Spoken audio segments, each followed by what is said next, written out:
This is the SRP. The SRP. Episode 2. We're doing things. We're moving up in the world. We've gotten to 2. That means at least one person listened to us. You can't get to 100 if you don't get to 2 first. So we're there. We're making it. We're making waves. So first podcast, you got to know us a little bit, how we got into it, how much I hated the game, and now how much I am 100% fanboy. And I've actually addict. That would probably be a better name for it. And one of the few people that use light reading of the Tarkov wiki to put themselves to sleep at night. Like, who doesn't want to read about ballistics and things like that each night? But we're going to kind of get into what's going on in the game today, specifically this last week. And if you don't know and you're listening to this later, this would be the last week of April 2022. So the 25th, we could even say it kind of started like the 22nd of April, and it's going through till now, which we are currently recording this on the 3rd of May. So I don't know when this is going to drop, but we're recording this on the 3rd of May.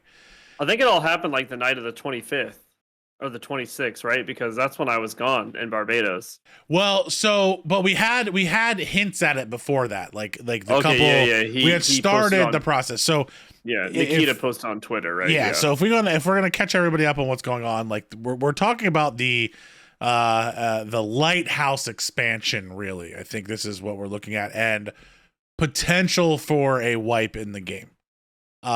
Now that we think most people that are going to be listening to us are going to be new Tarkov players. It's kind of what we're geared towards. If you don't know what a wipe is, because we've never been through it before, but we've heard about this mythical thing called the wipe. That makes it fair for everybody. Again. AKA gives developers a clean slate and they get to push their code updates. And it doesn't matter what happens if the game crashes or if you lose stuff because they get rid of it all anyway. So that's what the wipe is. They literally reset the game for everybody. So whatever pack you have, Edge of Darkness pack, starter pack, whatever, you go back to that point in time when you first started the game. I have seen a lot of talk on Twitter, Ender, where some people they're afraid to buy the game right now. And one of the reasons they're afraid to buy the game, and I've seen some of the top guys jump in real quick and try to help them out, but they're afraid to buy the game because they're like, oh, this wipe thing that's coming. I don't want to buy the Edge of Darkness pack where I get all these starter weapons and items and then I lose them all because the game wipes. No, what Ender's saying is that when the game wipes, you go back to the very first time as if you just bought the game, whatever version you were up to. If you have a starter pack and whatever items come with you, you start fresh with all those things from the beginning. Yeah, so that's what I've heard and that's what I've seen is you start fresh. So you're not going to just lose everything and you're zeroed out and you start from zero. You start from whatever you purchased in that game and you move forward from there. So the other side to this is the Lighthouse expansion. And if you don't know about the Lighthouse expansion, we don't have time to go through like every single detail. Go to our YouTube page and watch the videos that I've put out for the last like 2 weeks, which will get you up to speed on really everything we're talking about here in a lot more detail if you don't catch everything we're saying. Because I would say like I started the SCAV Report YouTube channel specifically because of all the crap that was going on. Like I started it because I was like, I gotta figure this stuff out on my own. So I might as well. Someone else is going to be confused out there as a starter. Like all this stuff was getting really confusing. So to backtrack you, we have a level, I guess you could say a level on Tarkov called Lighthouse. And it's funny because it's called Lighthouse and you literally can't get to the lighthouse. Like right now, we can't get over to the lighthouse. You walk over to the lighthouse, a sniper shoots you in the ass. Like an invisible sniper shoots you in the ass. And like, that's literally one of the like quests on this level is to run up past a truck and run back and try not to die. Like you literally have to do this. So you can't get out to this lighthouse that's there, but you can get to the rest of the map. And there's lore that goes into the game, and some of the lore is that there's this new trader we're going to get in the game called the Lighthouse Keeper. We're assuming he's the trader. All lore is pointed to that he's going to be the next Lighthouse Keeper, and it seems like he's going to carry high-end electronics.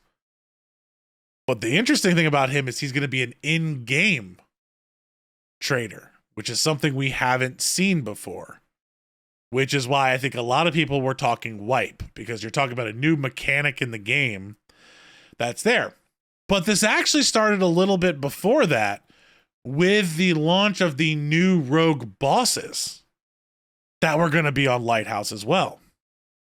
So we have these rogue bosses that's going to be there. We have this Lighthouse Keeper that we're looking at. The Lighthouse Keeper has all ties to, what looks like to be cultists, all together. We as the lore has gone, we're assuming he's in with the cultists, if not the cultist leader. There is a image though, that you can check out that there's like a ghost image in the lighthouse of this character that's standing there, which we're assuming might be another rogue boss. That is a SCAV boss, not rogue boss, another SCAV boss for the cultists. Or more of what I think, it's kind of the mirror image of here's the Lighthouse Keeper that you see during the day, and here's him as the cultist leader as you see him at night. I think that's where I've come. Like, you're going to see two different sides of him. Like that at night when the cultists are out, he's fully dressed up, ready to go. But during the day, he's the lighthouse trader.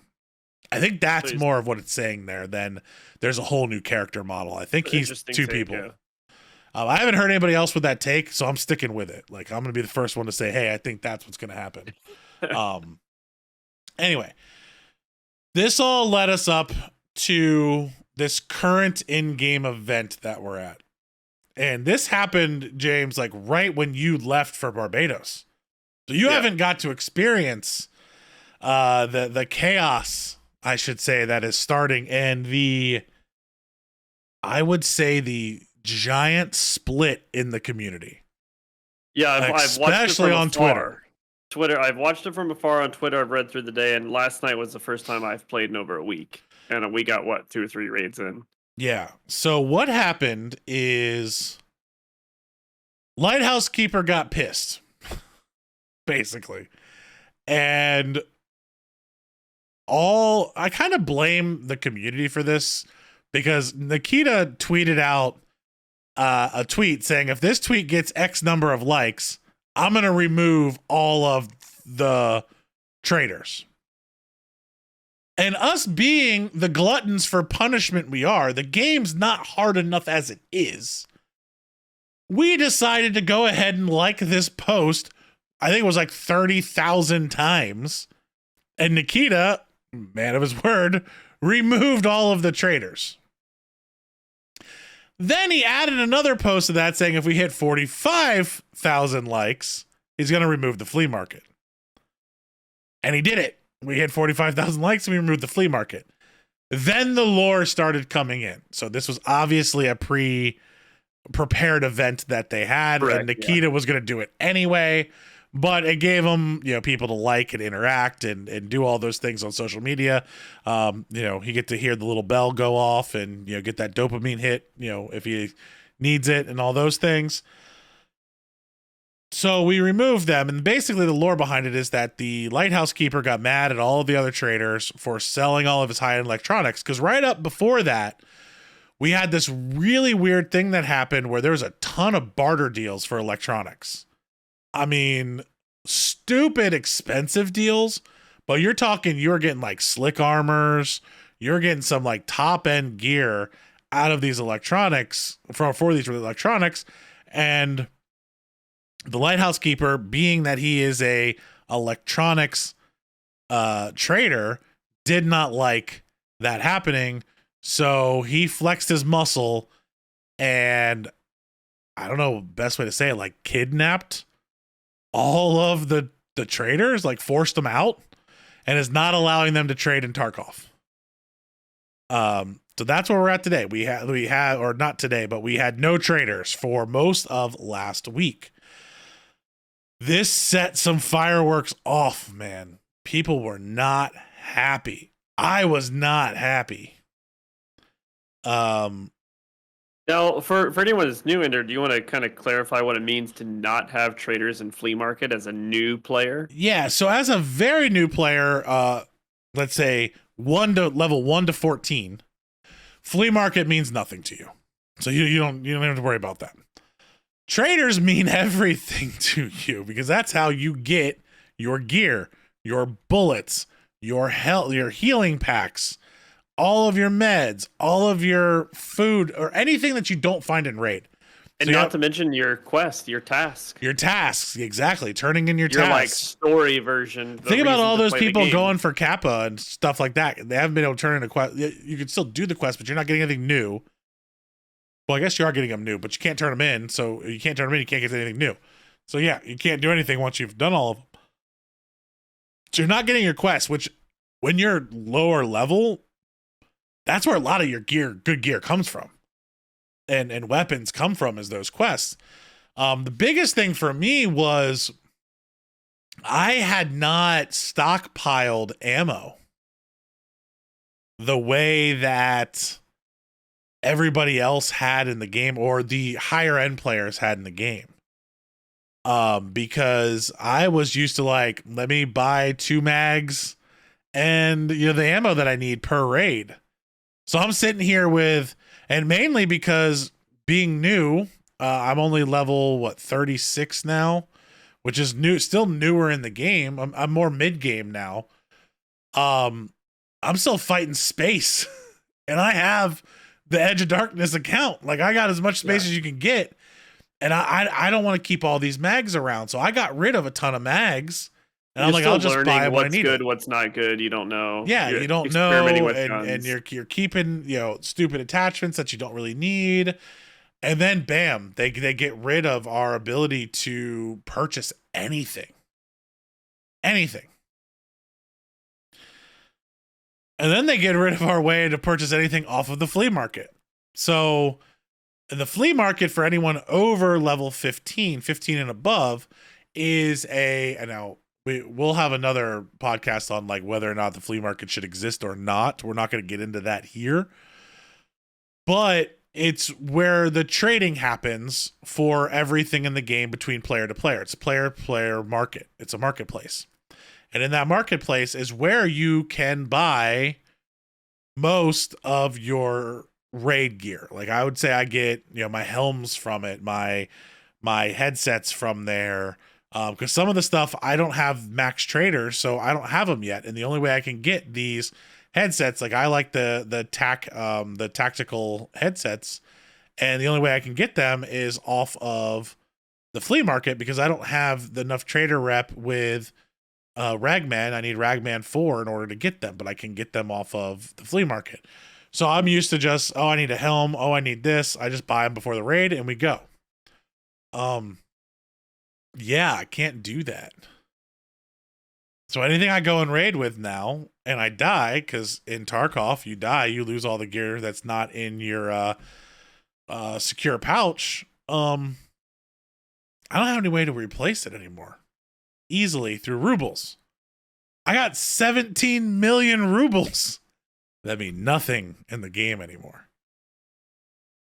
And here's where it gets even more interesting. And James, I'll let you jump in here. Like, seeing that from afar and outside, like, what do you think your opinion of that would have been? Like, I jumped in there, played a bunch of raids, lost like 5 guns, and was like, shit, I don't have any more guns. Like, I gotta go run some scav runs and hope I find stuff. And the scav runs were going crazy because that's what people were doing. So scav on scav violence went way up, people. People stopped caring about scav rep during that time, and they were popping people left and right. Like, I'm telling you, you couldn't get through a scav run without, like, taking some damage because people were going nuts over gear. They didn't give a shit. So, like, where did you stand when you saw that? So it's funny. I have a little bit of an interesting take, right? I watch a lot of these guys, Pestily and these guys, they do these hardcore series where they get a different account, they don't use their pouch, uh, they don't use the flea market, they have to barter for everything. And I kind of like that. I liked the beginning of the game where we didn't have access to all this stuff. I like that if I needed to upgrade something in my hideout, I had to go find it. Well, now that I have the flea market, I'm very lazy and I'm like, oh, I just need 3 of these and 4 of these and 3 of these. So I just, find it on the flea market. I buy those items, upgrade my hideout. So I agree with you on the flea market side of things. Like that, Well, that's another thing of like same... like removing the flea market. I don't think I would have cared. Like I don't think I would have cared if the flea market just left and the traders stayed. Well, and that's, but to the point is everything became so precious again, even for high-end players. It was like, whoa, I can't just go in all willy-nilly because I have 300 million rubles and I can just rebuy my gear. So they just go in gun-ho. They don't care if they die. Now, all of a sudden, everyone cared if they died. No, I disagree with you there because I don't think the top-end players cared. Well, I mean, you have your mindset, but I mean, you're losing stuff. Okay, maybe your top, people that are close to cap or had cap or whatever, it's a little bit different. But I would say if your you're mid game to lower game made it like it was new again.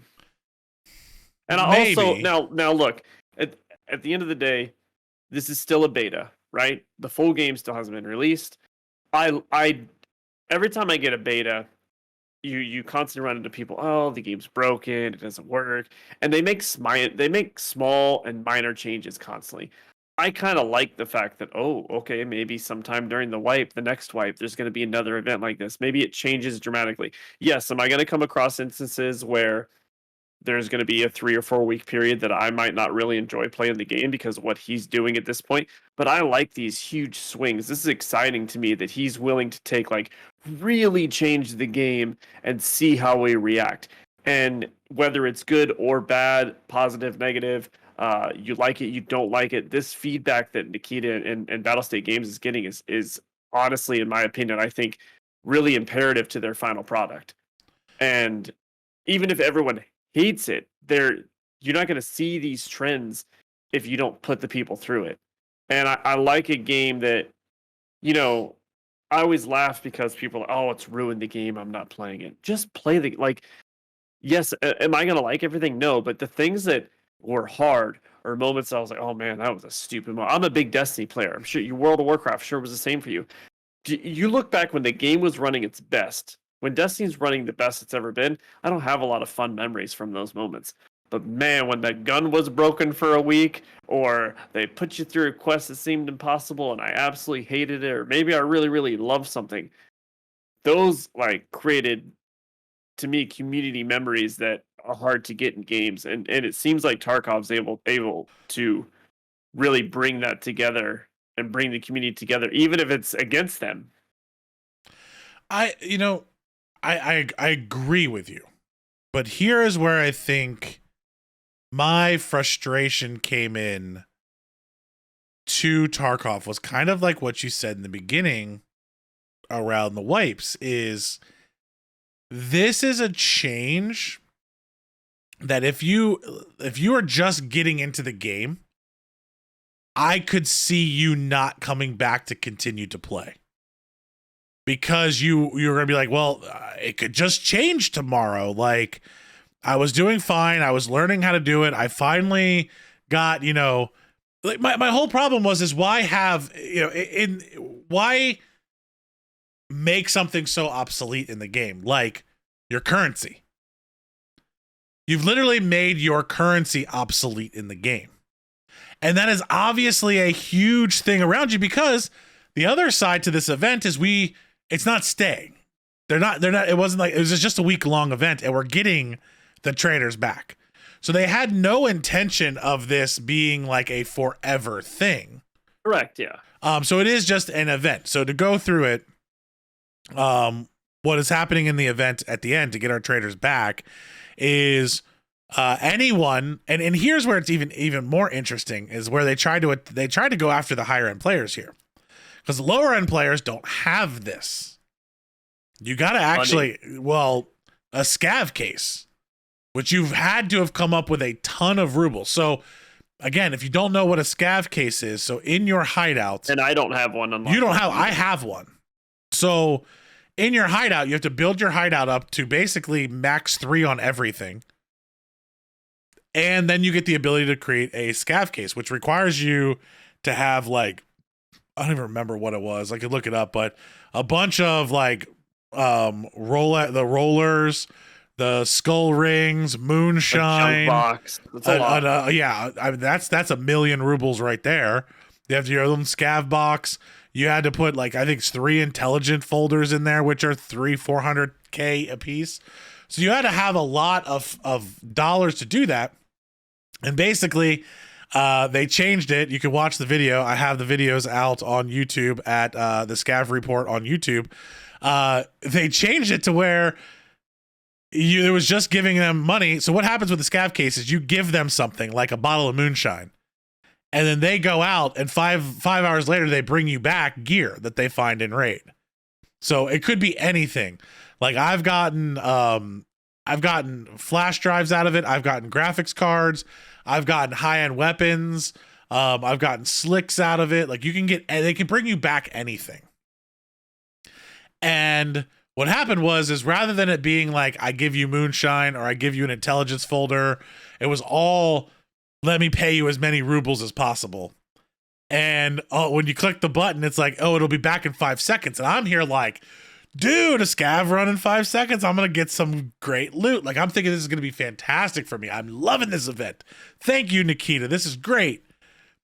So I go ahead and I literally threw 1 million rubles into this thing. It was one of the options.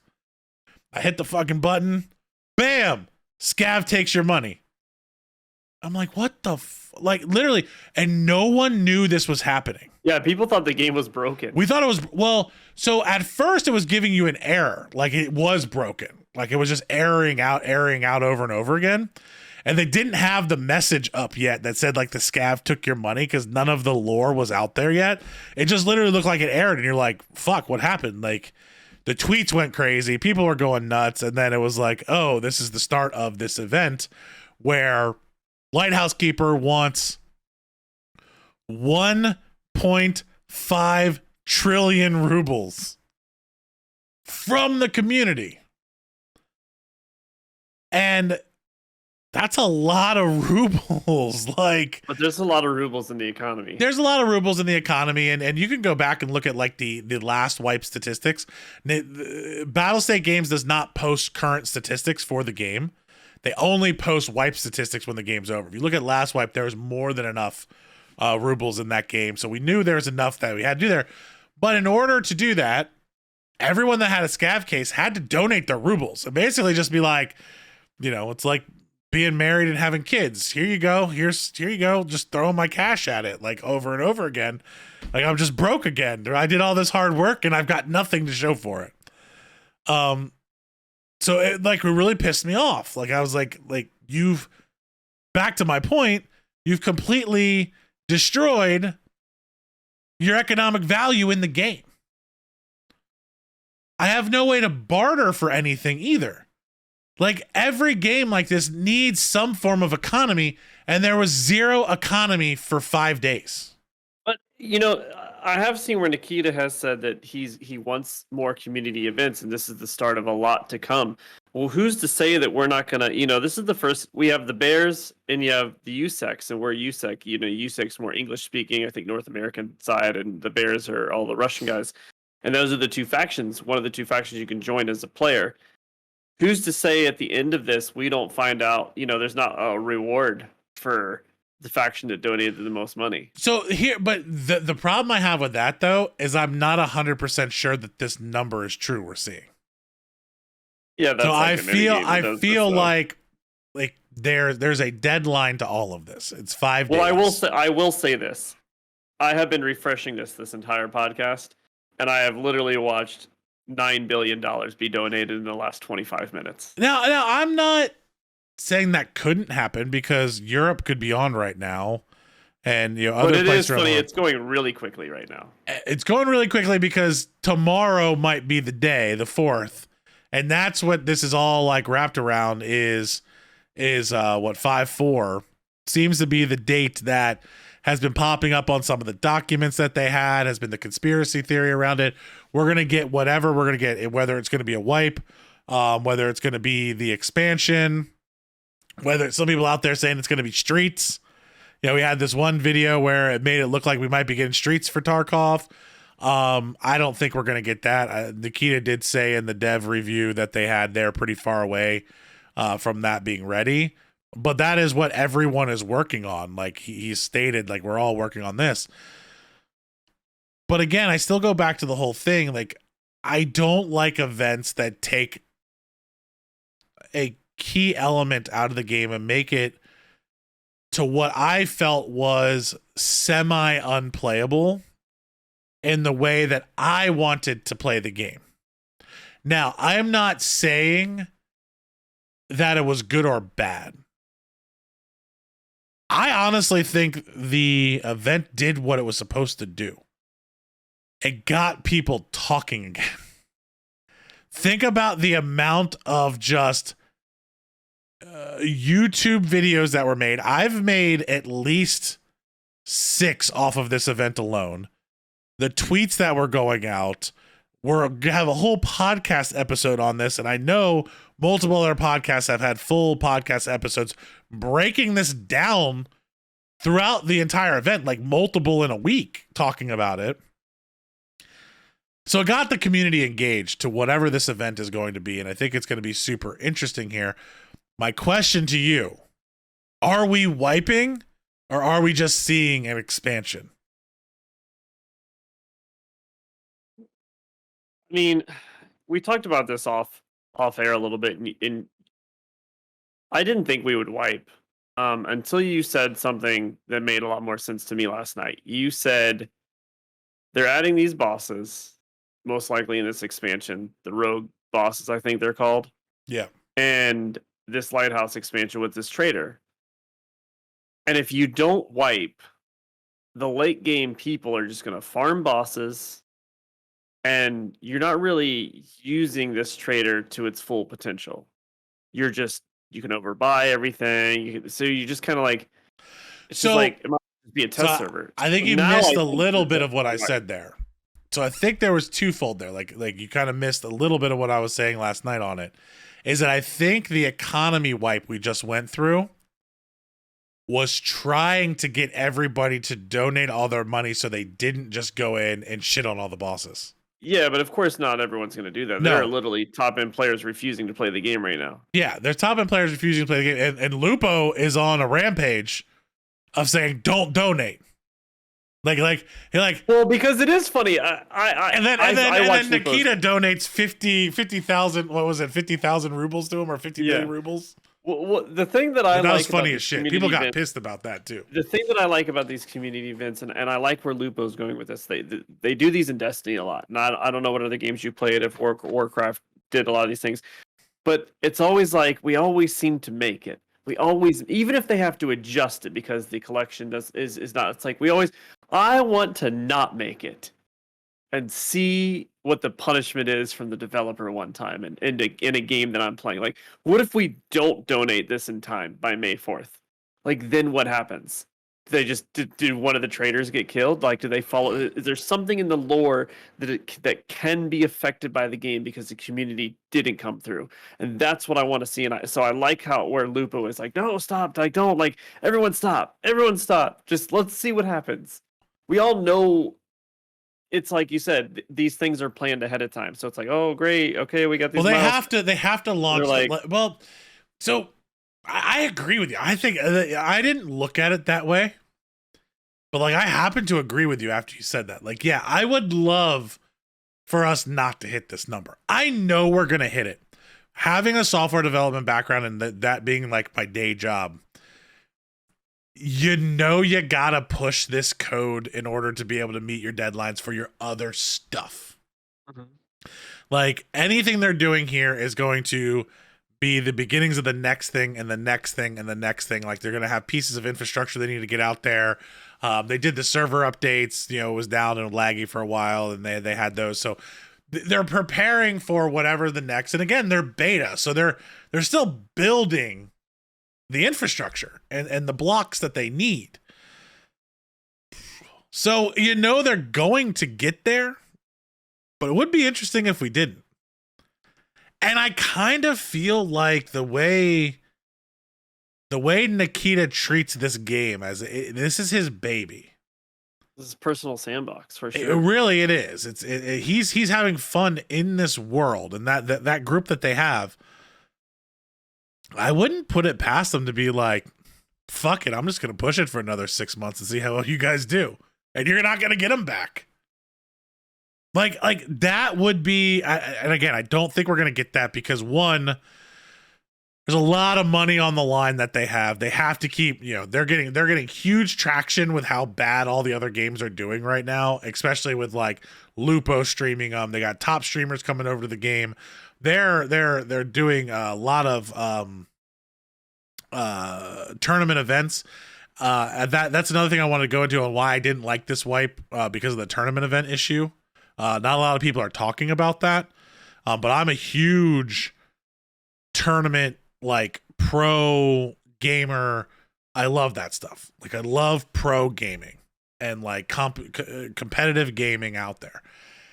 And during this event, Evasion and a couple of the top like organizations that run these tournaments had to push their tournaments because these tournaments are hosted in the game. Like you log into the game and you play it and you get points for kills and things like that. But no one could buy anything for these guys to be able to play the game. So there was no way to have these tournaments, and tons of sponsorship dollars lost because they had to push this stuff back and they weren't able to time them well because Nikita didn't let them know. And I agree. Like, I'm not going to be the guy that leaks this out. There would have been a leak and all that other stuff that happens. Like, I get why you don't do that. But when you have a game that is so popular, even beta, Fortnite was a beta for a long time, and we were playing championship games. They aren't sanctioned tournaments by Nikita, right? They are third party. No, Evasion is. Evasion, he tweets, like BSG tweets everything that they do, backs them, supports them. So Evasion's the one where I'm like, okay, this is like, you're pushed your own event back. Yeah, I don't, like I said, I don't follow that side of it. I mean, there's an Evasion armband you can get in the game. Like Nikita made an item for this event. And I think you hide, and this is where I want to get past the whole beta thing. I think developers hide, and I am not a developer. I am what you would call a technical program manager. So I manage a bunch of developers. Your developers are going to hide behind beta for as long as they possibly can because they don't have to make anything perfect. And exactly what you said, if something's broken, it's beta. We'll get to it. It doesn't really matter. I mean, it runs better than some games that are held. So. Exactly. It runs better than Battlefield. You didn't want to say the name. I'll say it. It's Battlefield. But you hide behind beta for so long. Like, no, this is not a beta game anymore. It's not. Your player base is too high. You have too much in this game now to say you're a true beta.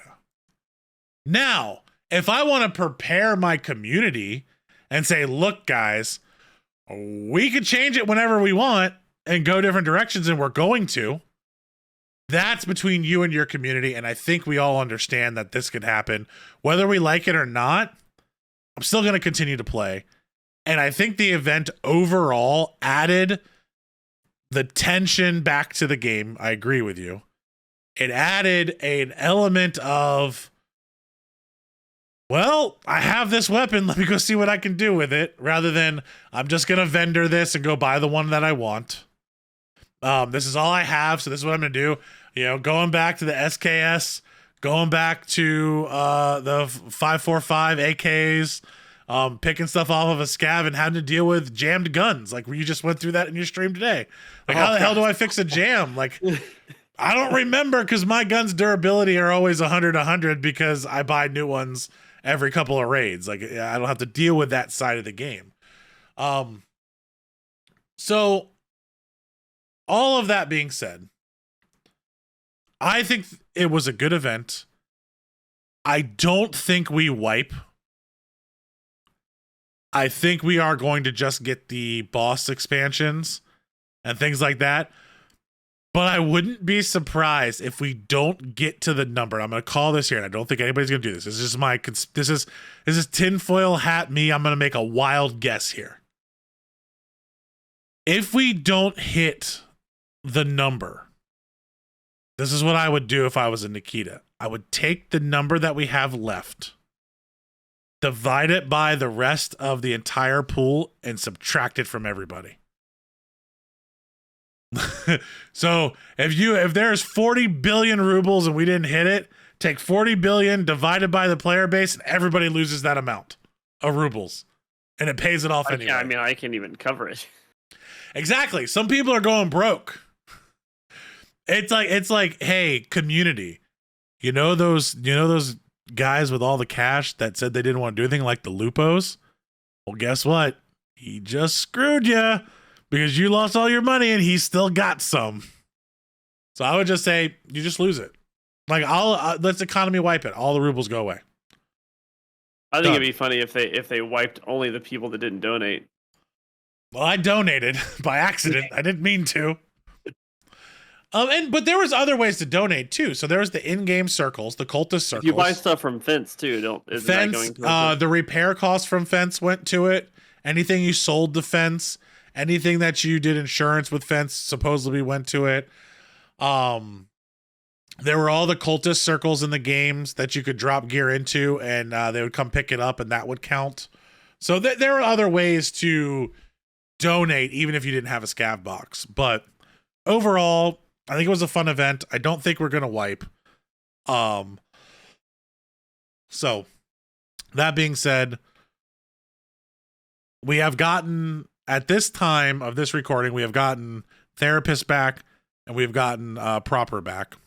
Fence never went away. So we're gonna end this podcast with the final conspiracy theory. Fence never went away. Did Lighthouse Keeper kill Fence? And this whole time, Fence has been Lighthouse Keeper. That's what you think. I'm asking. What do you think? I was thinking about that today. Well, I was thinking about that until Therapist came back, and then I was like, oh, now he's adding. I didn't realize he was adding one trader every time we hit a certain amount on the stuff. So. But do you think Fence himself? So like Therapist. So like I could added Proper, and they have pictures, but Fence doesn't have a picture. So, but Fence never went away. Fence has been here through the whole thing. His trader never locked out. So, okay, so when all the traders left, left, Fence was the only one left. Oh, so it wouldn't. Okay, sorry. Like we said, I was gone. So when all the traders gone, Fence was still there. So Fence was the only one you could trade with, and all of his prices went up. Like he was giving you better prices for everything. He got different stuff to sell. So he wasn't selling his same gear. He was selling a whole new set of gear that he got. And he just functioned differently. Now, Fence is supposed to be the like leader of the scavs. Like that's his lore. So like thinking that Lighthouse Keeper would work with Fence to get the scavs to bring him all the money fits. But there was a, possible spoiler that a nice guy had put out there that was up on the cache page, the Escape from Tarkov cache page, for like 10 minutes, and that got pulled down, where it was translated saying that, hold on, if no one wants to hear a possible spoiler, stop listening now, fast forward 5 minutes, because we possibly could drop a spoiler here. If you don't want to hear it, fast forward like 5 minutes into this. I had to put that disclaimer out there before everyone hated us immediately. So a nice guy dropped it, and he actually tweeted Nikita and BSG saying, hey, he was trying to check, like, did you mean to release this? Like, if you didn't mean to release this, I won't put anything out there. Well, he also, from what I now, he's for those listening, he's the guy on Twitter, the YouTube videos, the yellow smiley face with like the sunglasses above it, right? That's him. The noise guy. He seems to be in tune, and obviously you have people that have been there from the beginning in a lot of games, but he seems to know a lot of stuff that's coming that he's not allowed to report on. Well, I think he's also part of so you have the other server you can play that has all the stuff already on it. I think there's a disclosure, the test server. Okay. And I think there's like another test server that's out there for just a specific group of people that he might be part of. Because you're right, he does know a lot of things before they come out. But anyway, but he did say that he tweeted Nikita first. I did see this. You said, he tweeted Nikita first. They didn't respond, so he goes, "Well, I guess I am allowed to talk about it." Yeah. So basically, what the translated to was in Russian again, and like, dude, guys, BSG, I understand this is a cool thing for the community to come through, but please give us an English translation and a Russian translation. Because for some of these things, you had 3 or 4 native Russian-speaking people get different translations on some of these. Like, Russian does not translate easily. So, like, please just give us the English version of it. That way we don't have to guess at some of these things, because it's like, it's really annoying. It's fun and it's annoying that we have to wait, but it's also really annoying when you're trying to make content on it and someone got it wrong because they translated it wrong, because you're using a different dialect than what they use. Like it's kind of annoying there. But anyway, so we put that out. It basically translated to one of the traders got killed. It's possible. Now, I'm not going to go into all the details because I don't want to give every spoiler, but it basically said in there's a possibility of a trader being killed. And on the letter in the picture, there was blood on it, like a blood print. Like, it looked like this thing had gone through some bad times in order to get there. And the question was, like, what trader would have been killed? And then they kind of came to the conclusion that, like, what if Lighthouse Keeper just killed Fence? And then Fence was now Lighthouse Keeper, and it keeps you at the 6 traders and not 7. I don't know where you stand on it. I don't believe it. I don't think that's what happened. The reason why I don't think that's what happened is the SCAV karma mechanic in the game for Fence was a big damn mechanic that they put into the game to just kill the guy off. And there's nothing in the lore that's saying that the Lighthouse Keeper is going to be like the keeper of the scavs moving forward. He's so tied to the cultists that getting rid of the leader of the scavs doesn't make sense to me. So, like, I don't think that's the case. Now, could he have killed one of the other traders, like Peacekeeper or Jaeger or any of those things? I don't know. But now, tinfoil hat on. What if that note was the note if we didn't make it? Saying, guys, if you don't donate, I'm going to kill one of your traders. And you never see them again. And, they can bring them back whenever they want. But that's the thing, is that they kill off a trader if we don't hit it.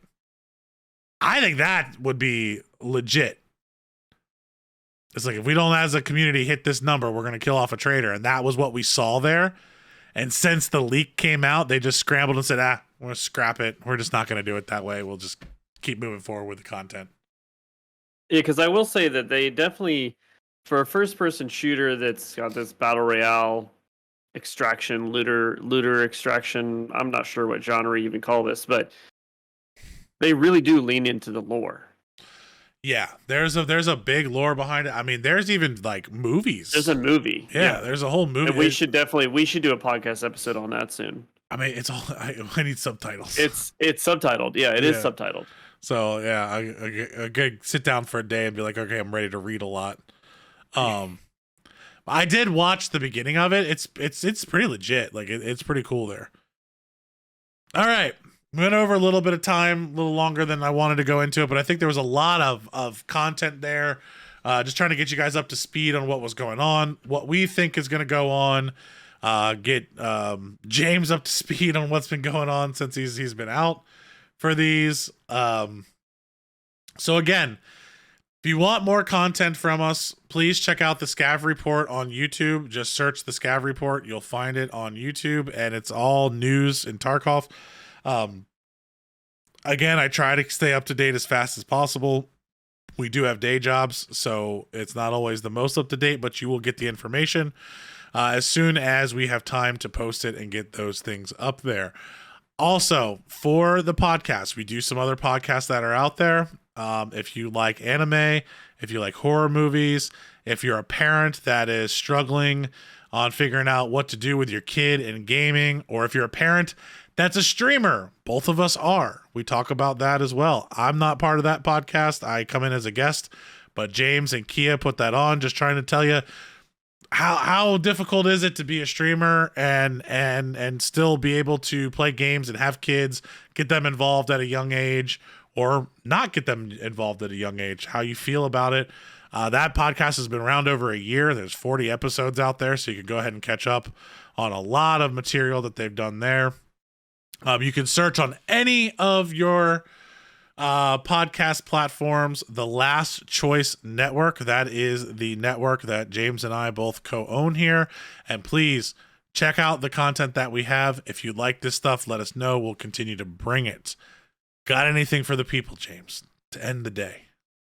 You said most of it. I'm sure everyone listening to this is going to be like, "Oh, there's a horror podcast. That seems to be the one everyone wants to listen to." So that is our most popular one right now. It always makes me laugh. There and yeah, it does. It's awesome. They do a great job. So if you're into that kind of thing, or even if you're like my wife and you're not, but you'd like to know what the movies were about and you don't want to watch it. Like my wife actually listens to it for that reason. She's like, I'm not going to watch it, but I love the story, so I'm going to listen to it.